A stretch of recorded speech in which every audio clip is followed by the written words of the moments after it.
It's a 21st century reality that environmental concerns have had an impact in all areas of the U.S. economy, including agriculture. Environmental awareness has created increased consumer interest in locally grown, sustainable food production. While advances in technology continue to improve farming productivity and efficiency, it still requires a large amount of two very precious natural resources, water and land. However, there is a sustainable, financially viable food production system that utilizes approximately 2% of the water use of a conventional farm.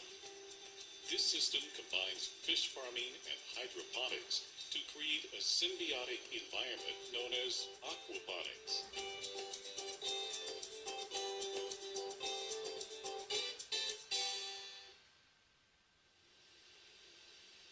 Aquaponics brings together the practices of aquaculture, raising fish in tanks, with hydroponics, the practice of growing plants in a soilless environment. In an aquaculture system, waste accumulates in the tanks, which eventually has to be removed to maintain the health of the fish. This byproduct contains rich nutrients that plants filter out, which allows the water to be recycled and sent back to the fish tanks to start the process all over again. An aquaponic system is scalable from small individual use all the way up to a large commercial operation. An initial investment for equipment can range from a few $1,000s to several thousand, depending on the size of the operation. Keep in mind, for every gallon of water in your fish tank, you can have 1/2 to 1 square feet of grow bed space, depending on fish density and feeding rates. And for every 1 pound of fish to be raised, you need 1 to 2 gallons of water.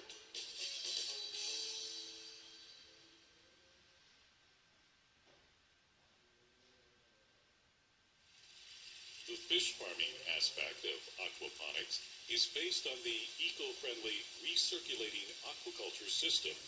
A recirculating system is an indoor system that allows for careful control of the fish's environment year-round. While there are economic advantages of not being affected by the outside elements, there is a higher initial investment of equipment than there would be for cage or pond farming.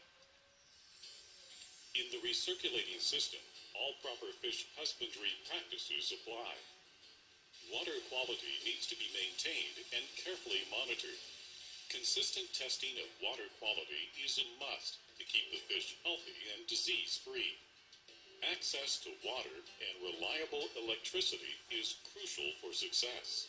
Even though the water is being recirculated, runoff and evaporation will occur, and the water supply will need to be occasionally replenished. Electricity or some sort of power is necessary to keep the fish tank at the ideal temperature and run pumps to circulate water back between tanks. This type of optimal condition allows for a fast-growing stock that is less susceptible to disease, but regular observation is still an important factor in maintaining fish health. Any behavioral changes, particularly during feeding, is an indicator of problems. The feed you use will be determined by the type of species you choose to raise. But whichever feed you select, it must provide a complete diet and be of the floating variety. An auto or demand feeder is frequently used in the recirculating environment. Even though the feeding process is automated, you still want to be present to observe feeding behavior.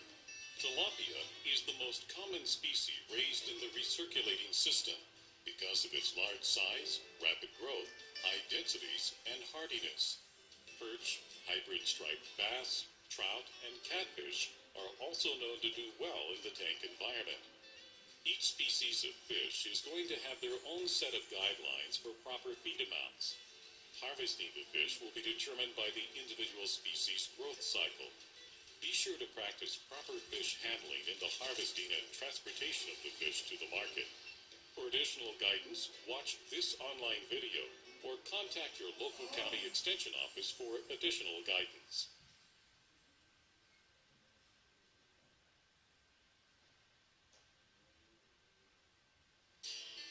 The key component to the recycling aquaculture system is the removal of the harmful waste products and uneaten food from the rearing tanks while continuing to recycle the water. Instead of disposing of this material, which you would do in a strictly aquaculture system, the practice of aquaponics utilizes the fish effluent in the growing of plants in a hydroponic setting. As the waste and uneaten food collect at the bottom of the rearing tanks, it exits by way of a PVC pipe to a clarifier or settler. A clarifier or settler is where the anaerobic mineralization of the waste and uneaten food occur. Over time, the waste material collected in the clarifier begins to break down and releases nutrients to the water. Trace materials such as iron may have to be added to supplement the plant's nutritional needs. This mineral-rich water then moves through the biofilter. A biofilter allows for the natural biological process called nitrification to occur. Through the breakdown of the waste, large amounts of ammonia are released in the water. The natural bacteria present in the water will use the oxygen in an aerobic process to efficiently convert the ammonia to nitrite and then to nitrate. The biomedia in the biofilter expedites the process by allowing the bacteria to colonize in an area with correct water temperature, pH, and dissolved oxygen levels. This nitrate-rich water then moves to the plant grow beds.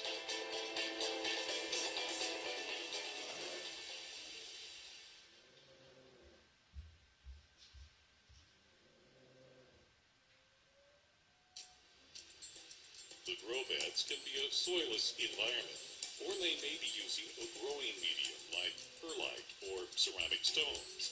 The plant's roots are immersed in the water, absorbing the rich nutrients while simultaneously filtering out the nitrogenous compounds that are toxic to the fish.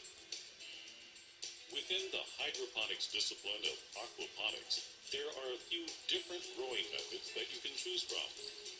Deepwater raft aquaponics uses styrofoam mats to secure the plants in a trough of water. The seedlings are placed in net pots with a planting medium like cocoa peat, a material from the outermost shell of a coconut. Cocoa peat stimulates and protects root growth but contains no minerals.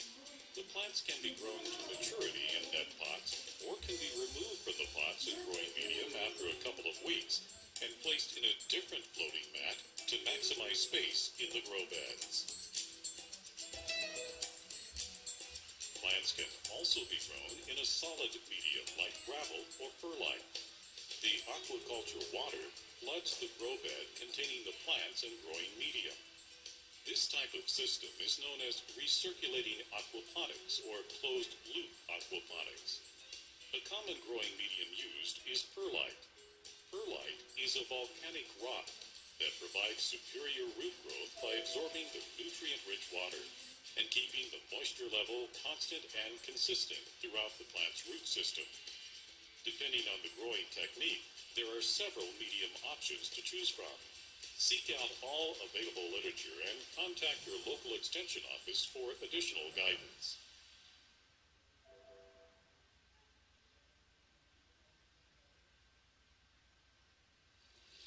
Water is only half the equation when it comes to plant growth. The other, of course, is light. Your lighting needs will depend on the location of your aquaponics system. In the Midwest, where systems are indoors, artificial lights will be necessary. There are several types of lights that can be used depending on the budget and application. High-output fluorescents are commonly used grow lights. It's a cost-effective option with the added benefit of having a low heat output.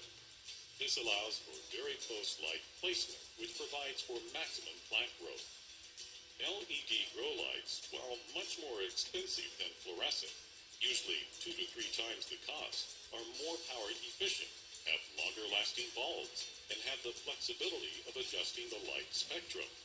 Red light is more desirable for budding plants, while blue light works better for vegetative growth. It's possible to mitigate the cost of LED lights by installing a track system above the grow beds and reducing the number of light fixtures needed. Obviously, there's a trade-off. The growth rate of plants under a constant source of light will be faster than a grow bed utilizing the track system. Metal halide lights are also used in an aquaponics system. These grow lights put out an intense amount of light high in the blue spectrum. The individual bulbs can be expensive, and they do produce a considerable amount of heat, so you need to be sure that your space has proper cooling and ventilation. Metal halides are best for large plants, while fluorescents do better with small, leafy plants. Also, you want to avoid using metal halides on seedlings due to the intensity of the light. Grow lights can be used as a sole source of light or combined with natural light in a greenhouse environment. A greenhouse provides economic advantages by reducing the amount of artificial light required.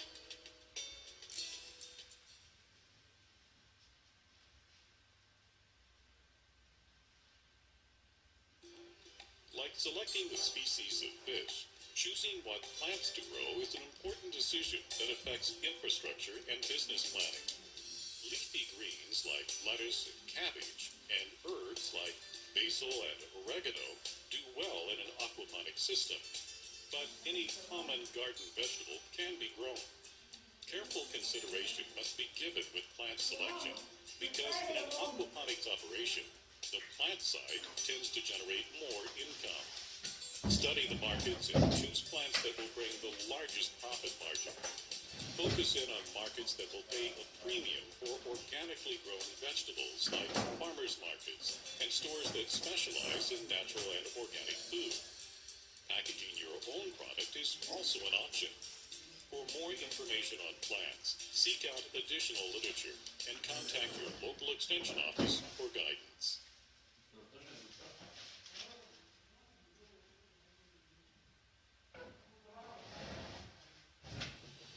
As the water moves through the grow bed and the plants pull out the nutrients, the filtered water flows from the bed to the lowest point in the system, called a sump. From there, the water is pumped back into the rearing tanks and the cycle continues. Some micronutrients such as iron and magnesium may need to be added to the system to ensure plant health.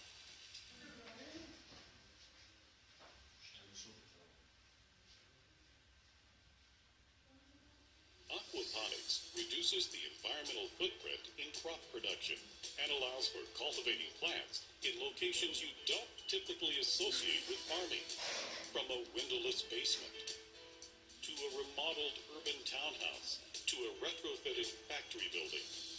As long as there is access to electricity and water, fish and crops can be raised in this indoor, eco-friendly, symbiotic environment. However, with the ability to raise fish and grow plants indoors year-round, a major issue to consider is the energy cost associated with heating and air conditioning.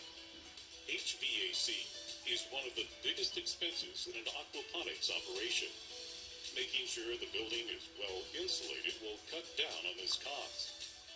Water temperature needs to be maintained for the health of the fish, and room temperature needs to be regulated for plant growth. Each aquaponics system can be designed to maximize the use of available space. A room with high ceilings can allow for the stacking of grow beds. This will require more pumps and plumbing, but the investment will allow for more plant production. Utilizing natural light from existing windows in an old factory building can also help by reducing artificial lighting costs. With careful planning and caretaking, aquaponics can not only be an eco-friendly, sustainable food production system, but a profitable business with significant growth potential. This video has provided an introduction into aquaponics. If you're thinking about starting your own operation, seek out additional information on the web and/or contact your local extension office for guidance.